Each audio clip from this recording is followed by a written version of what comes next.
Hello বন্ধুরা, আনন্দ পাঠের পক্ষ থেকে সকলকে স্বাগত। আজ আমার আলোচ্য বিষয় বিদ্রোহী কবি কাজী নজরুল ইসলামের কবিতা প্রলয় উল্লাস। কবিতাটি ওয়েস্ট বেঙ্গল বোর্ড এবং সিবিএসই বোর্ডের 10ম শ্রেণীর বাংলা পাঠ্যসূচিতে রয়েছে। কবিতার উৎস, পরিপ্রেক্ষিত এবং প্রত্যেকটি লাইন ধরে পাঠ ও শব্দার্থ সহ ব্যাখ্যা থাকবে আজকের ভিডিওতে।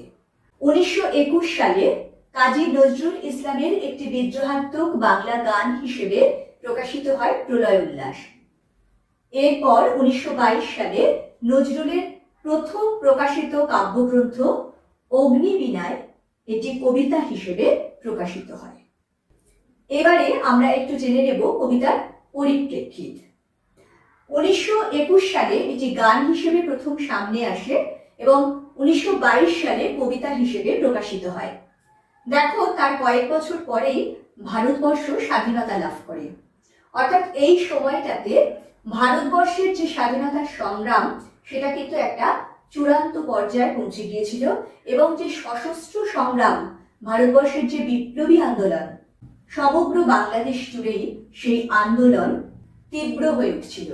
এরকম সময় 1920 সালে সংঘটিত হয় রুশ বিপ্লব। এই বিপ্লব থেকে অনুপ্রাণিত হয়েছিল বাংলা তথা ভারতবর্ষের স্বদেশী আন্দোলনও। এরকমই একটা আবহে বিদ্রোহী কবি নজরুল রচনা করেন এই প্রলয় উল্লাস কবিতাটি, যেখানে পরাধীন ভারতবর্ষের প্রেক্ষাপটে বৈপ্লবিক ভাবধারার জয়গান গাওয়া হয়েছে। পশ্চিমী দুনিয়ায় এই বিপ্লবের সাফল্যের পরে কবি আশা প্রকাশ করেছেন যে ভারতবর্ষেও এই সশস্ত্র সংগ্রাম আরো জোরদার হয়ে উঠবে এবং তার মাধ্যমেই ভারতবর্ষের পরাধীনতার শৃঙ্খল মোচন ঘটবে।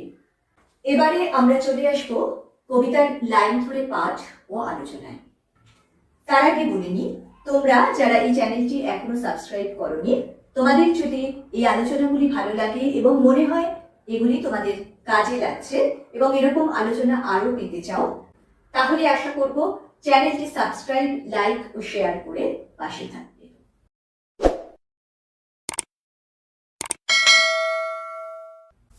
কবিতা প্রলয় উল্লাস, কবি কাজী নজরুল ইসলাম। তোরা সব জয়ধ্বনি কর, তোরা সব জয়ধ্বনি কর, ওই নূতনের কেতন উড়ে কাল বৈশাখীর ঝড়। এই প্রথম কটি লাইন পড়ে তোমাদের মনে সবার আগে প্রশ্ন জাগবে, এখানে ওরা বলতে কাদের কথা বোঝানো হয়েছে। এই ওরা হলো স্বাধীনতাকামী ব্রিটিশ শাসনের অত্যাচারে জর্জরিত অসহায় ভারতবর্ষের সাধারণ মানুষ। আর এই যে বলছেন ওই নূতনের কেতন ওড়ে কালবৈশাখীর ঝড়, এই নূতন কারা? পরাধীন দেশে স্বাধীনতা আনার জন্য যে বিপ্লবীরা ঝাঁপিয়ে পড়েছে তাদেরকেই এই নূতন বলে অভিহিত করেছেন। এবং তাদের কেন কালবৈশাখীর ঝড় বলছেন? কালবৈশাখীর ঝড়ে আমরা জানি যে তাণ্ডব চলে, তাতে চারিপাশের সবকিছু তছনছ হয়ে যায়। পুরাতন যত ধূলি মলিনতা, যত জীর্ণতা, সব কিছু যেন উড়িয়ে নিয়ে যায় এই প্রবল ঝড়। কিন্তু তারপরে যে বৃষ্টি নামে, সেই বৃষ্টির জলে বহুদিন ধরে শুকিয়ে যাওয়া এই পৃথিবীর বুক ভিজে যায় এবং তাতে মাটি যে উর্বর হয়, সেখানে নতুন বীজ বপনের সম্ভাবনা তৈরি হয়, নতুন প্রাণের সৃষ্টি হয়। এই যে সশস্ত্র সংগ্রাম বা বিপ্লব, তা প্রথম দিকে একটা ঝড়ের মতো আসে, তাণ্ডব চালায়, যত পাপ, যত অত্যাচার, যত অবিচার সব কিছুকে দূরে সরিয়ে দিয়ে সমস্ত অমঙ্গলের বিনাশ ঘটিয়ে নতুন সৃষ্টির সম্ভাবনা গড়ে তোলে।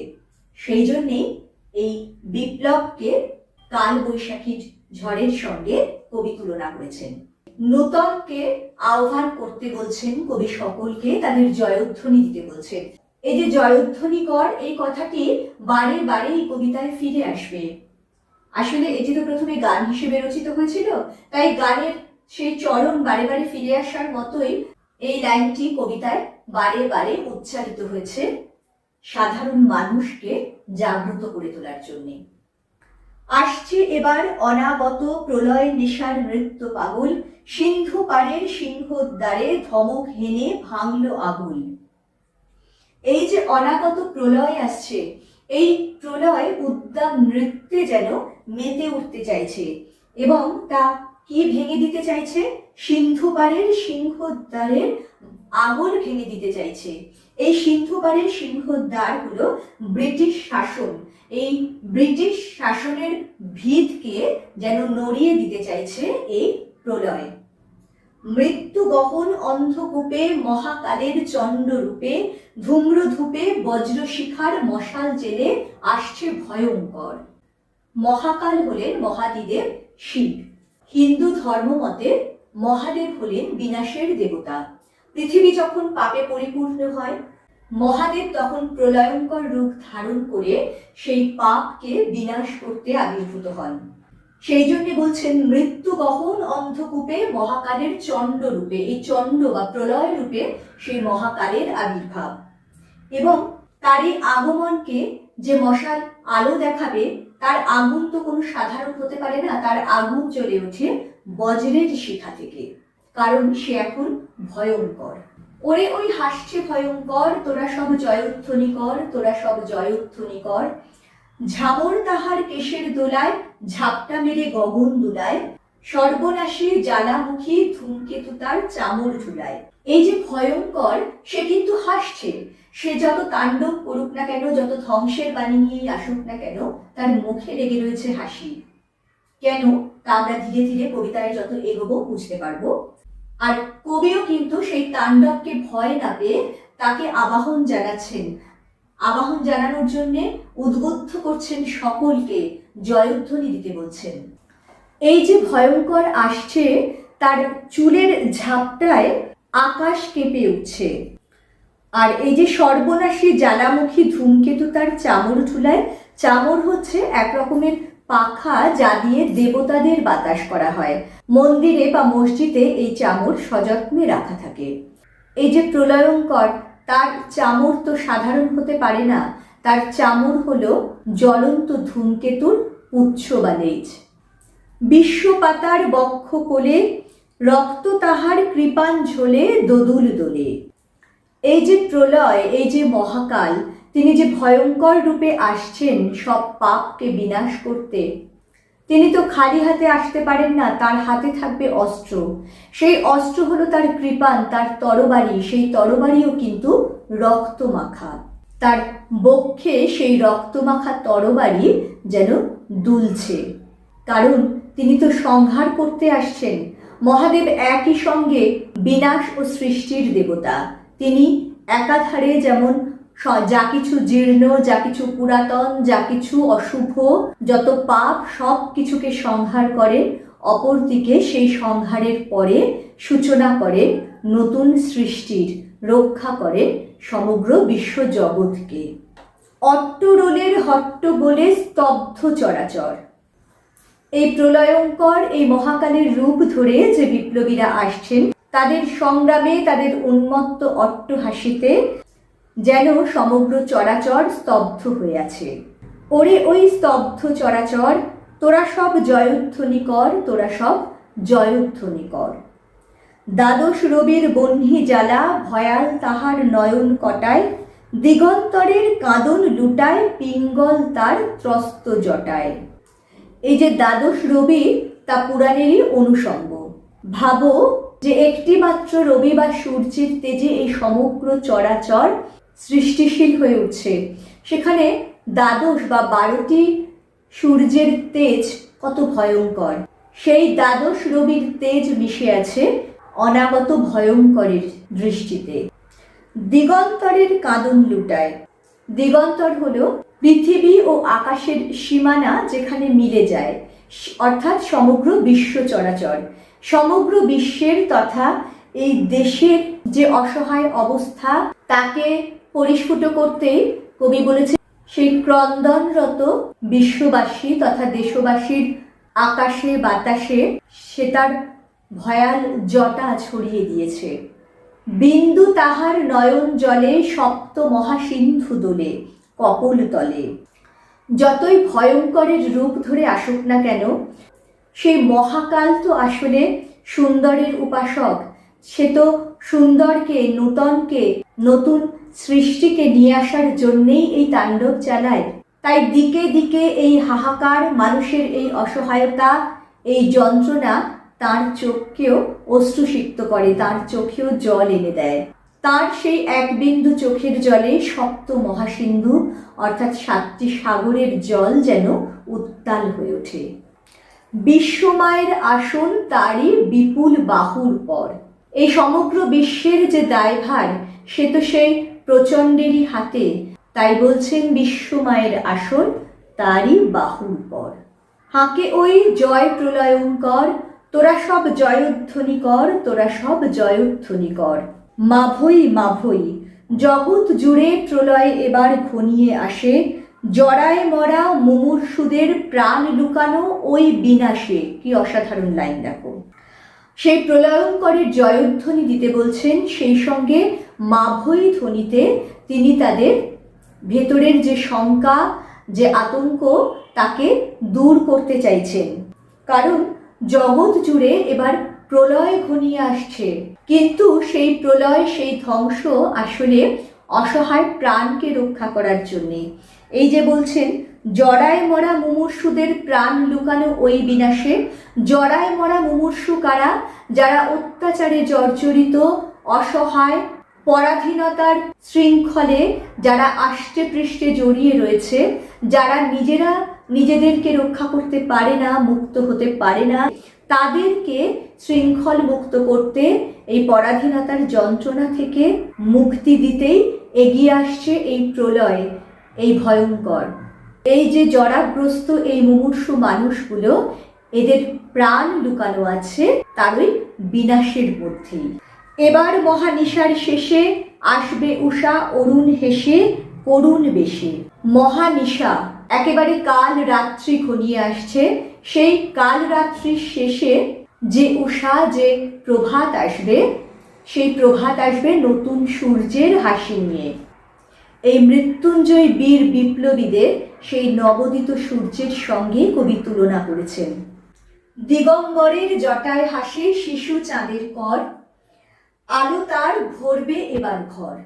দিগম্বর, যা মহাদেবেরই আরেক নাম, সেই মহাদেবের জটায় হাসে যেন চাঁদের কিরণ।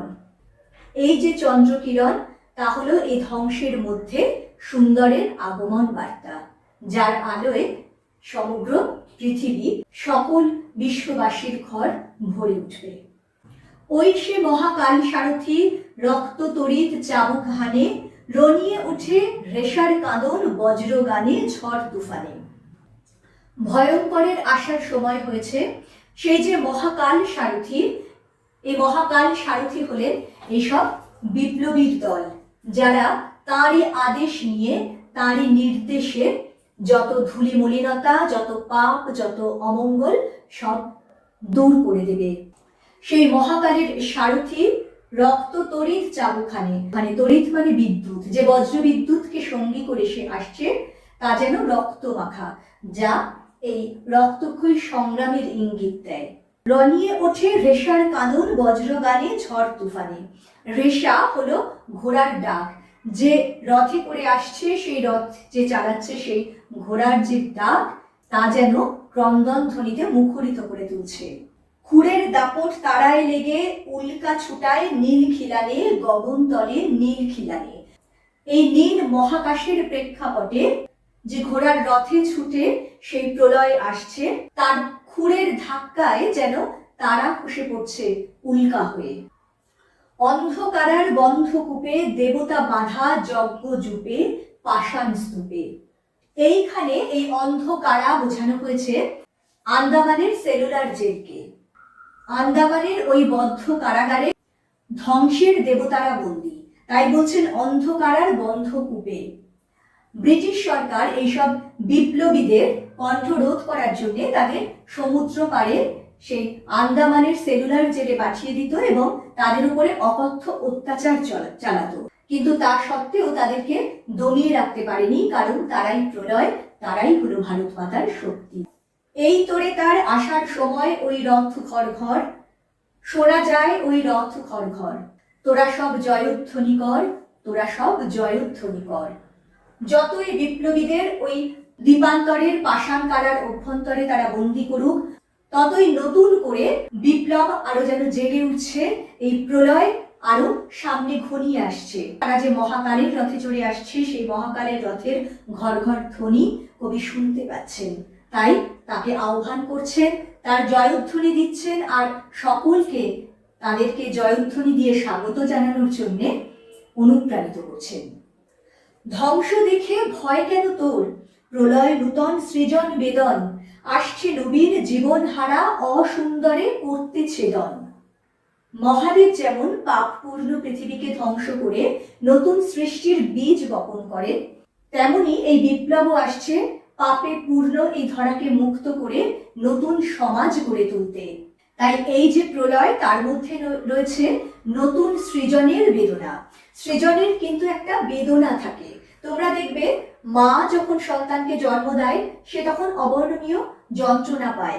আবার ধরিত্রী যখন ফসল উৎপাদন করে, তার আগে কিন্তু তাকে ধরিত্রীর মাটিকে ফল কর্ষণ করা হয়, ধরিত্রীর সেই মৃত্তিকাকেও ক্ষতবিক্ষত করে তোলা হয় নতুন সৃষ্টির বীজ বপন করার জন্য।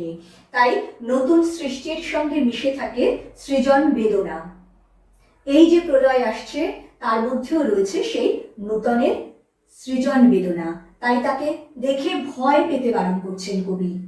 কারণ বিপ্লব তো শান্তিপূর্ণ হতে পারে না, বিপ্লবের সঙ্গে রক্তক্ষয়ী সংগ্রাম মিশে থাকে। সেই রক্তক্ষয়ী সংগ্রাম দেখে যাতে শান্তিপ্রিয় নিরীহ ভারতবাসী ভয় না পেয়ে যায়, তাই তাদেরকে কবি এইভাবে উদ্বুদ্ধ করছেন, এইভাবে সাহস যোগাচ্ছেন। এই যে বলছেন, আসছে নবীন জীবন হারা অসুন্দরে করতে ছেদন, যত অসুন্দর তাকে বিনাশ করে সুন্দরের প্রতিষ্ঠা করার জন্যেই এই নবীনের আগমন। তাই সে এমন কেশে বেশে প্রলয় বয়েও আসছে হেসে মধুর হেসে। অন্তিমে তো সবটাই সুন্দর, সবটাই মধুর। তাই যতই প্রলয় বয়ে আনুক না কেন, তার মুখে কিন্তু লেগে আছে মধুর হাসি। ভেঙে আবার গড়তে জানি সেই চিরসুন্দর, তোরা সব জয়ধ্বনি কর, তোরা সব জয়ধ্বনি কর।